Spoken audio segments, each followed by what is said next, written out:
The cemetery on the hill was the only place in the city that still felt honest to Nia Porter. The grass was patchy, the stone angels were chipped, and the air always held a chill, even in late spring. Nothing here pretended to be prettier than it was. She liked that. It made it easier to sit in front of her mother's simple headstone and talk as if the world wasn't slowly closing in with unpaid bills and disconnected phones. Today, though, the hill didn't feel empty. Nia climbed the last set of worn stone steps and stopped so abruptly that the dried flowers in her hand sagged forward. Her mother's section, usually quiet, ignored by anyone who wasn't blood, was occupied. 6 men in dark suits stood scattered in a loose semicircle around the grave as if they were guarding it. Their shoes didn't match the cracked path, and their posture screamed training. They weren't family. They weren't church folk. They were something else. At the center of it all, with his hands slid into his coat pockets and his head slightly bowed, stood a man she'd never seen before. Korean, tall, composed like someone who'd never had to ask permission in his life. Her first thought was irrational and immediate. They came to repossess the dead. What else is left to take from us? "Hey!" she called, voice sharper than she intended. "What are you doing at my mother's grave?" Every suited head turned. The man in the middle was the last to lift his gaze. When he did, the impact of his attention felt almost physical. His eyes were dark, clear, and too focused, like he was evaluating her the same way he would a threat. "You're—" He studied her face.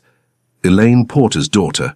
The fact that he knew her mother's name without looking at the stone made something hitch inside Nia.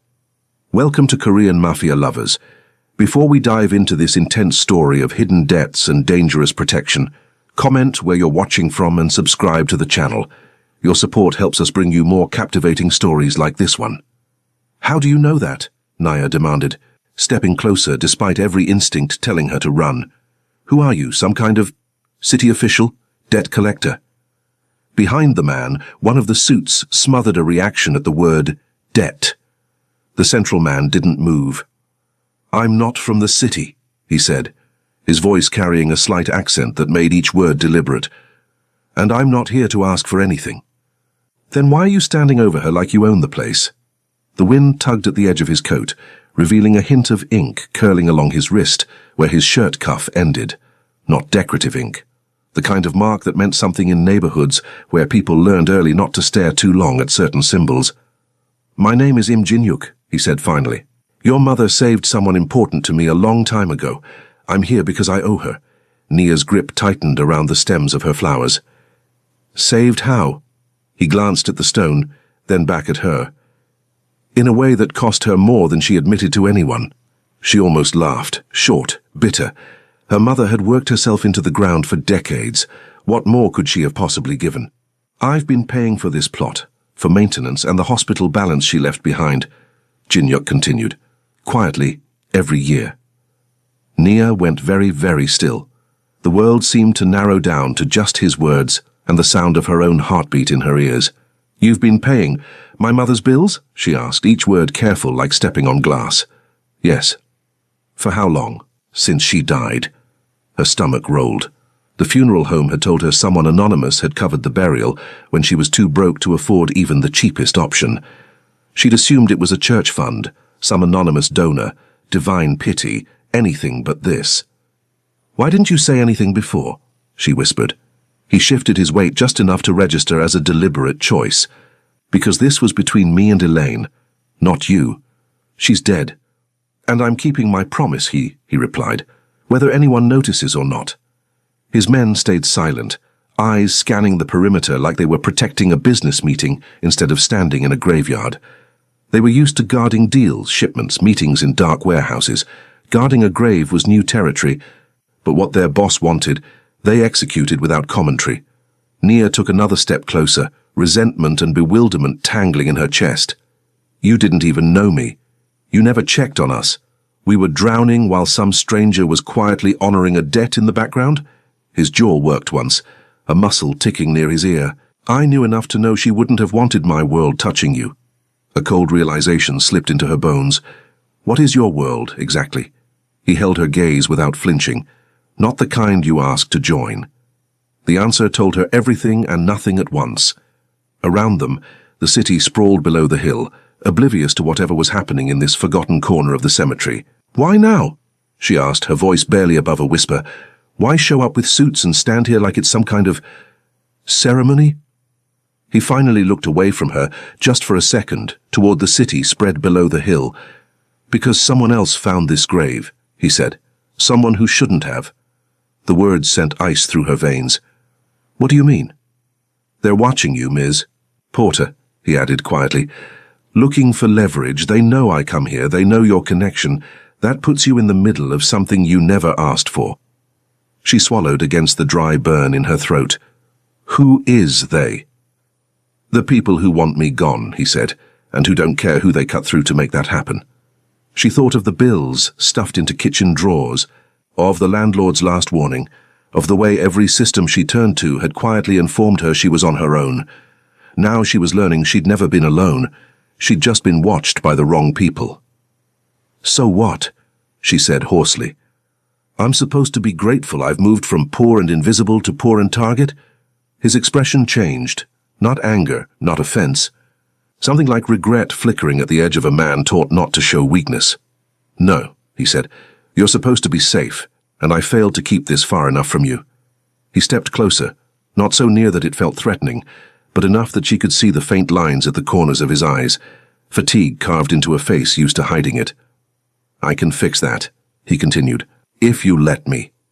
Nia let out a breath she hadn't realized she'd been holding. "You think you can just swoop in now and reposition my whole life because you feel guilty about some old debt?" "I think," he said slowly, "that the woman who saved my little sister from getting caught in a crossfire didn't do it so I could stand here and watch her daughter get caught instead." The words hit harder than she wanted them to. Her mother had always been vague about the day she got that scar on her shoulder, said it was from being in the wrong place at the right time.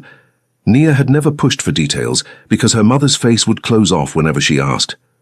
"You're saying my mother stepped in front of a gun for your family," Nia said, "and you didn't think that was worth explaining sooner?" "I thought," he answered, "that the greatest respect I could give her was to keep you far from everything that led to that moment. I was wrong. Keeping you in the dark didn't stop them. It only left you defenseless." Around them, his men shifted almost imperceptibly as a car rolled past the cemetery gate, slowed, then continued. The movement was so subtle most people would have missed it, but Nia caught the way they all tensed, hands moving closer to their jackets. "We can't continue this conversation up here," Jin-Yuk said. "You're on display. Come with me." Something in Nia resisted the instinct to obey men who gave orders like that. She'd spent her whole life being told what to do by people who had power over her, landlords, bill collectors, social workers, bosses who paid minimum wage and acted like they were doing her a favor. "And if I don't?" she asked. "Then they'll keep circling," he said, "and they won't care that you're unarmed." He wasn't threatening her. He was describing reality. Her reality had never been safe. Not really. But this was a different level of danger, the kind that came with names and faces and specific intent.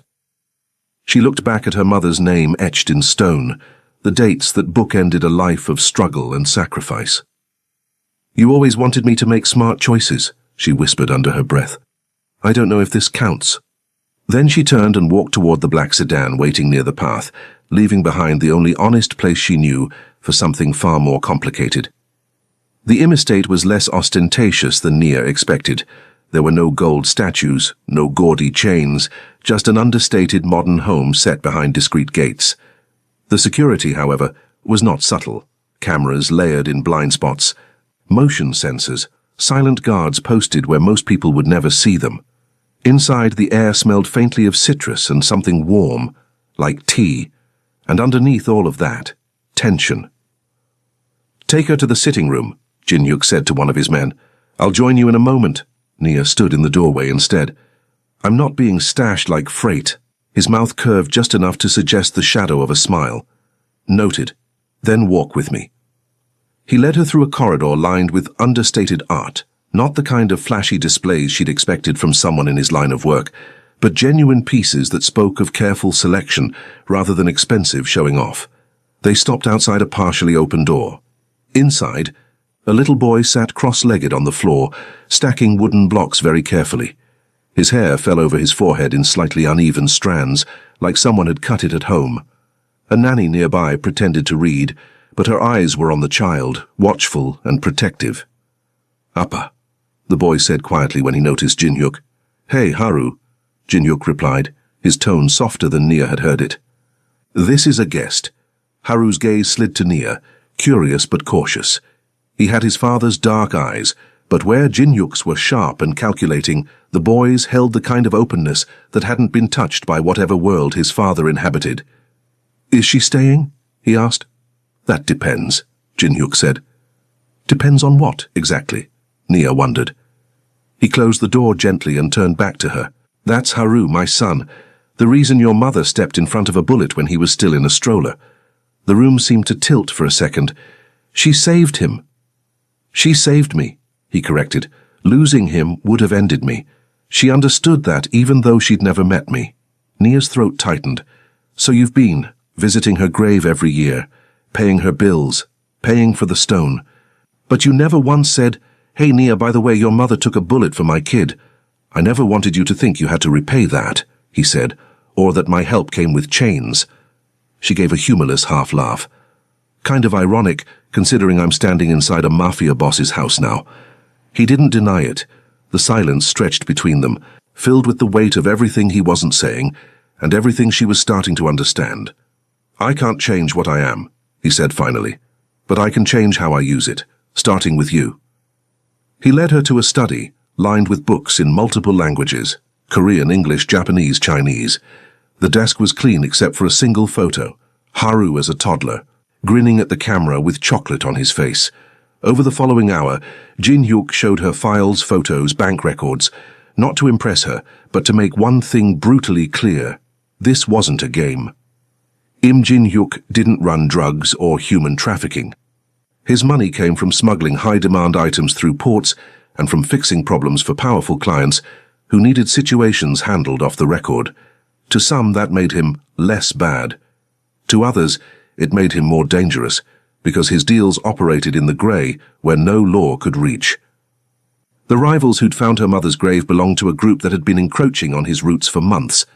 They wanted his territory, his contacts, and now they wanted his weaknesses. Family. "The moment they linked your name to hers and hers to me," he said, "you became leverage. I refuse to let that stand." "So what's your plan?" Nia asked. "Hide me in some safe house forever. Do you want that?" "No. Good, because you'd hate that." He studied her across the table. "You have two choices. I can send you out of state with protection, money, and a new identity. You'd be safe, but you'd be starting from nothing. Or, she pushed. "Or you stay here," he said, "under my protection, in my house. Haru will think you're here for him. You'll be part of his world. And under that cover, I deal with the people who thought they could use you. Being under your roof won't paint an even bigger target on me," she said. "The target is already there," he replied. "This way, you're not standing under it alone." She stared at him, processing the weight of what he was offering. Safety, danger. Both options had plenty. "Do you decide who I am in either of those scenarios?" she asked quietly. "No," he said. "That's your decision. Where you live. What you do after this is handled. Who you become. I can remove threats. I can't tell you who to be." "What do you want me to choose, Mount?" she asked. His answer was immediate but quiet. "I want you here. With us." But that's selfish. She thought of the empty apartment she'd be going back to, the landlord notices, the way grief echoed louder in spaces with no one in them. Then she thought of Haru's careful hands stacking blocks, and the way he'd looked at her like the presence of someone new didn't scare him, just intrigued him. Family hadn't felt like an option for a long time, only obligation. "What would I be here?" she asked. "Some charity case you rescued?" "No," Jin-hyuk said. "You'd be someone my son could learn to trust. Someone whose mother I will be grateful to until my last breath. And someone whose wishes I will honor, even if one day they take you far away from me." It shouldn't have weighed so much, but it did, because for the first time since her mother died, someone was tying her existence not to what she owed, but to what she meant. The decision felt both impossible and inevitable. She could walk away, disappear into witness protection, start over with nothing but safety, Or she could step into a world that was dangerous and complicated and real in ways her old life had never been. "I need to think about it," she said finally. "Of course, take all the time you need." But even as she said it, Nia knew she'd already decided. The question wasn't whether she would stay. The question was whether she was brave enough to admit it. Nia chose to stay, not because she trusted the Mafia, but because she trusted Haru's laugh when she made a joke about his block towers looking like architectural masterpieces that would make Frank Lloyd Wright jealous. Because she saw the way the boy's shoulders relaxed when she sat on the floor with him and let him explain his constructions in quiet, careful sentences. The first week was an adjustment period that felt like learning to breathe underwater. Everything in the house operated on rhythms she didn't understand, phones that rang at odd hours with conversations in Korean, men who appeared and disappeared without explanation, the way Jin-hyuk could shift from gentle father to commanding presence in the space between heartbeats. But there were also unexpected moments of normalcy. Haru insisting she help him with homework at the kitchen table, the way Jin-hyuk would pause in the doorway when he came home, like he was still surprised to find her there. The gradual realization that the house had been missing something before she arrived. Not just another person, but the particular kind of warmth that came from someone who had no agenda beyond being present. "Miss Nia," Haru said one evening, looking up from his coloring book, "do you miss your mama?" The question caught her off guard. They were sitting in the living room while Jin-hyuk finished a phone call in his study. Outside, the security lights cast long shadows across the manicured lawn. "Every day," she said honestly. "Appa says she was very brave." "She was," Nia agreed, glancing toward the study where she could hear the low murmur of Jin-hyuk's voice. "She always did what was right, even when it was hard." "Like staying here with us?" Haru asked with the innocent directness only children possessed. Nia felt her chest tighten. "Yeah, like that." Weeks turned into a delicate routine. Nia helped Haru with homework, joined him for meals at the long dining table that had once hosted nothing but tense business discussions, and sometimes lingered a little longer in the kitchen if she heard Jin-hyuk come home late. He didn't treat her like a servant, didn't treat her like a guest. He treated her like someone whose presence had become a fact of his day, necessary, valued, but never taken for granted. "You're good with him," Jin-hyuk said one night, finding her in the kitchen after she'd finished helping Haru with a science project about the solar system. "He's a good kid," she replied, rinsing the glue from her hands.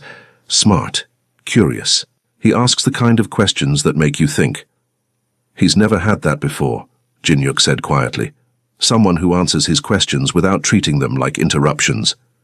The admission hung between them, heavy with implications about the kind of childhood Haru had been having before she arrived. "What about his mother?" Nia asked, then immediately regretted it. "Sorry, that's not my business." "She died when he was 2, Jin-hyuk said simply. "Cancer. Since then, it's been nannies and housekeepers and me trying to figure out how to be enough." The pain in his voice was carefully controlled, but she heard it anyway. "You are enough. He adores you." "He needs more than adoration," Jin-hyuk replied. "He needs someone who can show him what it looks like to choose kindness, to choose to stay when things get difficult, to choose family even when it's complicated." The words felt like they were about more than just Haru. Later that night, Nia found herself standing on the back terrace looking out over the city lights. The dragon tattoo on Jin-hyuk's neck was visible in the soft lighting when he joined her, intricate scales that seemed to move with each breath. "He's getting attached," she said quietly. "So am I," Jin-hyuk replied without hesitation. The admission hung between them like a bridge neither was sure they should cross. Nia stepped closer, close enough to see the tension in his shoulders, the way his hands gripped the railing. "This wasn't supposed to happen," he continued. "You were supposed to be safe and distant, a debt honored from afar. But I'm not distant anymore. No." He finally turned to face her. "You're here, in my house, making my son laugh, making me remember what it feels like to have someone to come home to who isn't afraid of me."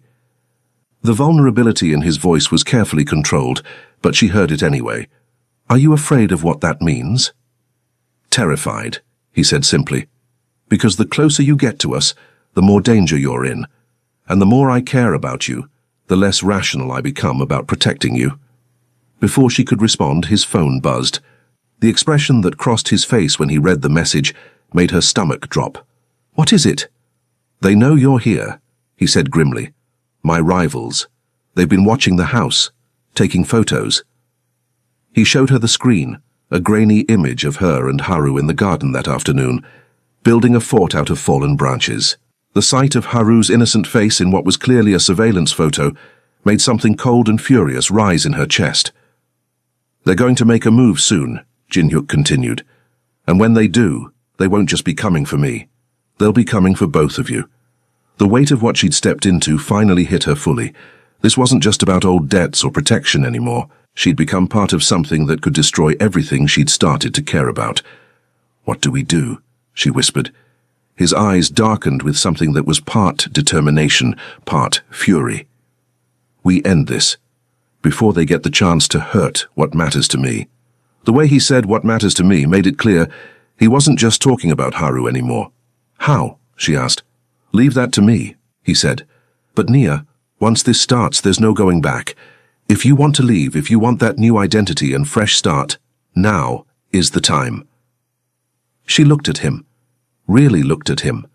The sharp angles of his face, the careful control that never quite hid the intensity underneath.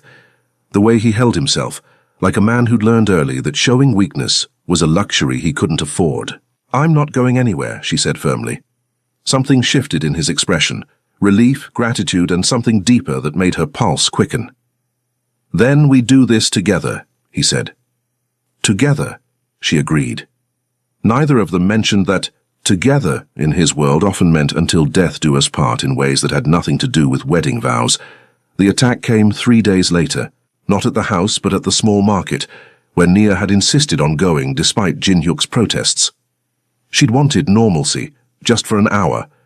She'd wanted to pick out groceries like a regular person, to pretend that her biggest concern was whether they had the brand of cereal Haru liked. Instead, she got 3 men in a van who grabbed her in the parking lot while Jin-hyuk's security was repositioning after a false alarm at the house. The kidnapping lasted exactly 47 minutes. They never made it out of the district. Jin-hyuk's response was swift, surgical, and absolute. By the time Nia was returned to the house, shaken but unharmed, the rival organization had received a message they wouldn't forget. Their leadership had been systematically dismantled in a single night, but the cost became clear when she found Jin-hyuk in his study afterward, blood on his shirt, exhaustion carved into every line of his face. He was burning documents in a metal waste bin, feeding papers to the flames with mechanical precision. "You could have been killed," she said from the doorway. "They could have killed you," he replied without looking up. That was unacceptable. "So you declared war on an entire organization." "I ended a problem," he corrected, "permanently." The clinical way he said it should have frightened her. Instead, she found herself stepping into the room, closing the door behind her. The smell of smoke and something metallic hung in the air. "How many people died tonight because of me?" she asked quietly. "How many people died tonight because they thought they could use you to hurt my family?" he countered. "The answer is exactly as many as necessary." She watched him feed another document to the flames. His movements were controlled, but she could see the tension in his shoulders, the way his jaw was set, like he was holding back something that wanted to break free. "Is this what my life will be now?" she asked. "People dying because I exist in your world?" Finally, he looked at her, really looked at her. "Do you want to leave?" The question was simple. The answer wasn't. "I want to know if you did this because you had to," she said, "or because you wanted to." His hand stilled on the papers. "Both." The honesty was brutal and complete. "I had to protect you and Haru," he continued, "but I wanted to make them pay for putting their hands on you, for making you afraid, for threatening the first real happiness I've had in years." She moved closer, until she was standing beside his chair. "Jin-hyuk." "I know what I am, Nia," he said roughly. "I know what I do. I know the blood on my hands will never wash clean. But when I saw you in that parking lot, when I thought I might lose you before I ever had the chance to—" He stopped himself. "To what?" she pressed. He stood slowly, facing her fully. The firelight cast shadows across his face, making the dragon tattoo on his neck seem to writhe. To tell you that somewhere between honoring a debt to your mother and watching you make my son smile, I fell in love with you." The words hung in the air between them like a confession and a warning all at once. "You fell in love with me," she repeated. "Yes." "While planning to murder people who threatened me?" "Yes." She should have run, should have been horrified. Instead, she reached up and touched the side of his face, feeling the tension in his jaw, the exhaustion that went bone deep. "I fell in love with you too," she whispered, "and that terrifies me more than anything else that's happened." His eyes closed briefly, like her words were both relief and agony. "It should terrify you. Because you're dangerous. Because I'll never be able to let you go now," he said. "Not after tonight. Not after knowing what it feels like to almost lose you." She understood then that this wasn't just about protection anymore. It was about possession, about a love that came with the weight of his entire world behind it. It was about choosing to love someone who would burn down cities to keep you safe, and accepting that you were the kind of person who could love him back. "Then don't let me go," she said simply. When he kissed her, it tasted like smoke and promises, and the kind of forever that was built on blood and choice in equal measure. His hands tangled in her hair, and she could feel the tremor in them, not fear, but the aftermath of violence, the way a man's body processed the reality of what he'd done to protect what he loved. "I need you to understand," he said against her lips, "that this is who I am. This is what loving me means." "I understand," she replied, "and I'm choosing it anyway." The fire crackled behind them, consuming the last evidence of the night's work. Outside, the house was quiet, except for the soft sounds of security making their rounds. Somewhere upstairs, Haru was sleeping peacefully, unaware that his world had been threatened and defended while he dreamed. "What happens now?" Nia asked. "Now," Jinyuk said, "we build something worth protecting." The promise in his voice was absolute. Whatever came next, they would face it together, not as a debt collector and a poor girl, but as a family forged in fire and sealed with blood. The aftermath of that night changed everything and nothing. The house felt different, safer, but also more real. The pretense that Nia was just a temporary guest evaporated, replaced by the understanding that she was home. Haru noticed first, the way children always do. "Miss Nia," he said one morning over breakfast, "are you going to stay forever now?" Jin-hyuk paused with his coffee cup halfway to his lips, waiting for her answer. "Would you like that?" she asked the boy. "Yes," Haru said without hesitation. "Appa smiles more when you're here, and you make the best pancakes." Nia caught Jin-hyuk's eye across the table. The expression on his face was soft, unguarded in a way she'd never seen before. "Then I'll stay," she said. Over the following weeks, they settled into a rhythm that felt like the life she'd never known she wanted. Nia enrolled in online classes to finish her degree, something she'd abandoned when her mother got sick. Jin-hyuk insisted on paying for it, not as charity, but as investment in their future.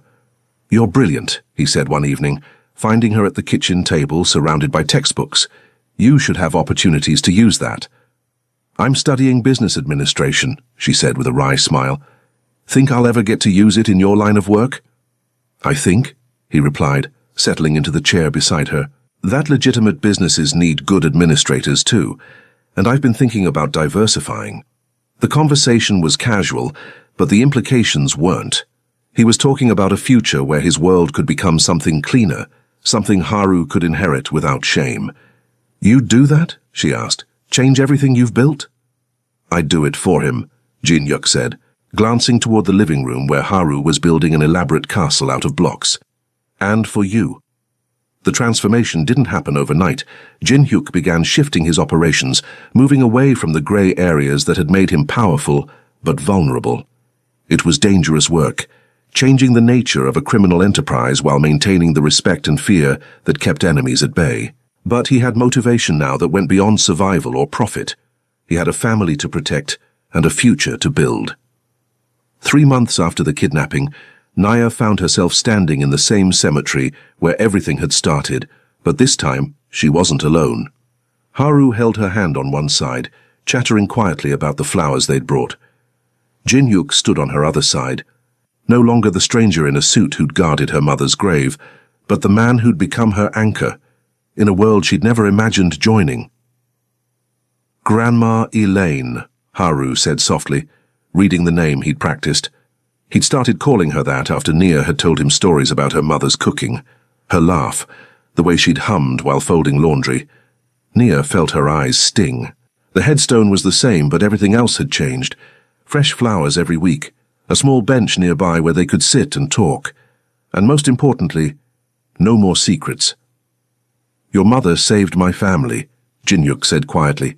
"Now you're part of it, if you want to be." She looked down at their joined hands, hers, Haru's, Jinyuk's, linked like a bridge between past and future. "I think she'd like that," Nia whispered.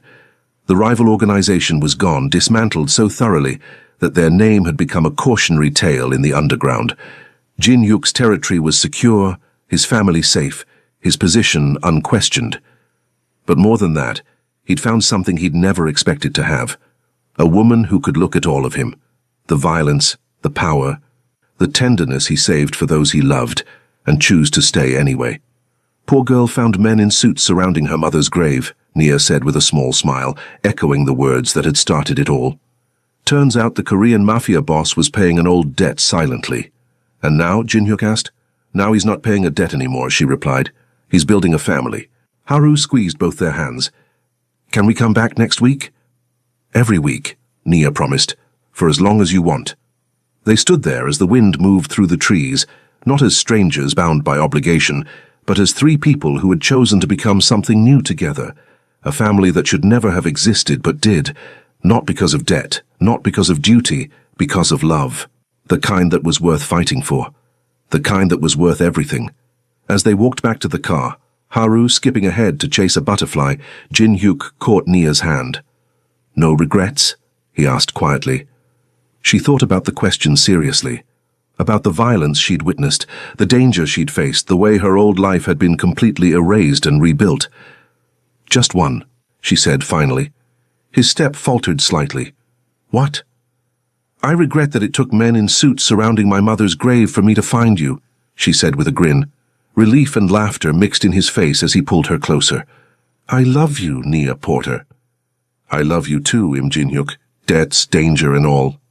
Ahead of them, Haru had caught the butterfly and was examining it with the careful fascination of a child who'd been taught to appreciate beautiful things.